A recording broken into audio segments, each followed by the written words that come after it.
9 ಗುಟ್ಟುಗಳು. ಆಯುರ್ವಿತ್ತಂ ಗೃಹಚ್ಛಿದ್ರಂ ಸಾಹಸಂ ಮಂತ್ರಮೌಷಧಂ ತಪೋದಾನಾವಮಾನೌ ಚ ನವಗೋಪ್ಯಾನಿ ಕಾರಯೇತ್. ಇದರ ತಾತ್ಪರ್ಯ ಹೀಗೆ: ಆಯಸ್ಸು, ಹಣ, ಮನೆಯಲ್ಲಿಯ ಜಗಳ, ದುಡುಕಿನಿಂದಾದ ಕಾರ್ಯ, ಮಂತ್ರ, ಔಷಧ, ತಪಸ್ಸು, ದಾನ, ಅವಮಾನ ಈ 9 ರಹಸ್ಯವಾಗಿ ಇಟ್ಟಿರಬೇಕು. ನಾವು ಕೆಲವೊಂದನ್ನು ರಹಸ್ಯವಾಗಿರಿಸಿಕೊಳ್ಳಬೇಕು, ಕೆಲವೊಂದನ್ನು ಬಯಲು ಮಾಡಬೇಕು. ನಾವು ರಹಸ್ಯವಾಗಿರಿಸಿಕೊಳ್ಳಬೇಕಾದವುಗಳನ್ನು ಸುಭಾಷಿತ ಇಲ್ಲಿ ಹೇಳುತ್ತಿದೆ.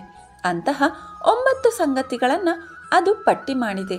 ಆಯಸ್ಸನ್ನು ಹೇಳಬಾರದು, ನೀನು ಇಷ್ಟು ದಿನ ಬದುಕುವೆ ಎಂದು ಯಾರಿಗೂ ಹೇಳಬಾರದು. ಬಹುಶಃ ವೈದ್ಯರು, ಜ್ಯೋತಿಷಿಗಳನ್ನು ಉದ್ದೇಶದಲ್ಲಿಟ್ಟುಕೊಂಡು ಸುಭಾಷಿತ ಇದನ್ನು ಹೇಳುತ್ತಿರಬಹುದು. ಯಾರಿಗೂ ಇನ್ನೊಬ್ಬರ ಆಯಸ್ಸು ಇಷ್ಟೇ ಎಂದು ಗೊತ್ತಿರಲು ಸಾಧ್ಯವಿಲ್ಲ. ಹೀಗಿರುವಾಗ ಒಬ್ಬರ ಆಯಸ್ಸಿನ ಬಗ್ಗೆ ಸುಳ್ಳು ಹೇಳುವ ಮೂಲಕ ಅವರನ್ನು ಭೀತಿಗೆ ಒಡ್ಡಬಾರದು.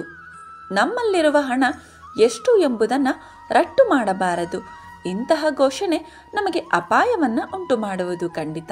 ಮೋಸಗಾರರಿಗೆ, ಕಳ್ಳರಿಗೆ ನಾವಾಗಿ ಆಹ್ವಾನವನ್ನು ಕೊಟ್ಟಂತಾಗುತ್ತದೆ.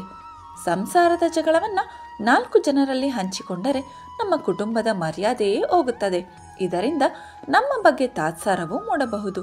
ಮನೆಯಲ್ಲಿ ಒಗ್ಗಟ್ಟು ಇಲ್ಲ ಎಂಬ ಕಾರಣದಿಂದ ಶತ್ರುಗಳು ಅವಕಾಶವನ್ನು ಉಪಯೋಗಿಸಿಕೊಂಡು ನಮಗೆ ಕೇಡು ಬಗೆಯಲು ಸಿದ್ಧರಾಗಬಹುದು.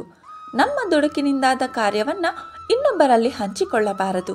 ಏಕೆಂದರೆ ನಮ್ಮ ಮಾನಸಿಕ ಸ್ಥಿತಿಯ ಬಗ್ಗೆಯೇ ಇದರಿಂದ ಜನರಲ್ಲಿ ಸಂಶಯ ಮೂಡಬಹುದು. ಮಂತ್ರವನ್ನು ರಹಸ್ಯವಾಗಿರಿಸಬೇಕು ಎಂಬ ನಂಬಿಕೆ ಇದೆ. ಮಂತ್ರ ಎಂದರೆ ನಮ್ಮ ಆಲೋಚನೆ, ತಂತ್ರ ಎಂದು ಅರ್ಥ ಮಾಡಬಹುದು. ನಾವು ಯಾವುದಾದರೊಂದು ಕೆಲಸಕ್ಕೆ ಮಾಡಿಕೊಂಡ ಸಿದ್ಧತೆಯನ್ನು ಇತರರಿಗೆ ಹೇಳಿದರೆ ಅವರು ಆ ಕೆಲಸಕ್ಕೆ ವಿಘ್ನಗಳನ್ನು ಸೃಷ್ಟಿಸುವ ಅಪಾಯವೂ ಇರುತ್ತದೆ. ಔಷಧವನ್ನು ಹೇಗೆ ಬಳಸಬೇಕು ಹಾಗೆಯೇ ಬಳಸಬೇಕು. ಅದಕ್ಕೆ ತಕ್ಕ ತಿಳುವಳಿಕೆ ಬೇಕು. ಹಾಗಾಗಿ ಔಷಧದ ಗುಟ್ಟನ್ನು ಎಲ್ಲರಿಗೂ ಹಂಚಬಾರದು. ಹೀಗೆ ಹಂಚುವುದರಿಂದ ಜನರಿಗೆ ಅಪಾಯವೇ ಸಂಭವಿಸಬಹುದು. ತಪಸ್ಸು, ನಾವು ಮಾಡುವ ಸಾಧನೆ, ನಮ್ಮ ಸಾಧನೆಯನ್ನು ನಾವೇ ಹೇಳಿಕೊಳ್ಳಬಾರದು. ಇದರಿಂದ ನಮ್ಮ ಬಗ್ಗೆ ಜನರಿಗೆ ತಿರಸ್ಕಾರ ಹುಟ್ಟಬಹುದು. ನಾವು ಅಹಂಕಾರಿಗಳೆಂಬ ಅಪವಾದಕ್ಕೂ ತುತ್ತಾಗಬಹುದು. ನಾವು ಇತರರಿಗೆ ಮಾಡಿರುವ ದಾನದ ಬಗ್ಗೆಯೂ ಜನರಿಗೆ ಹೇಳಬಾರದು.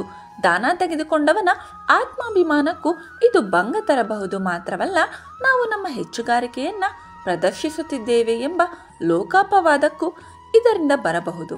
ಪುಣ್ಯವೂ ನಶಿಸುತ್ತದೆ ಎಂಬ ನಂಬಿಕೆ ಇದೆ.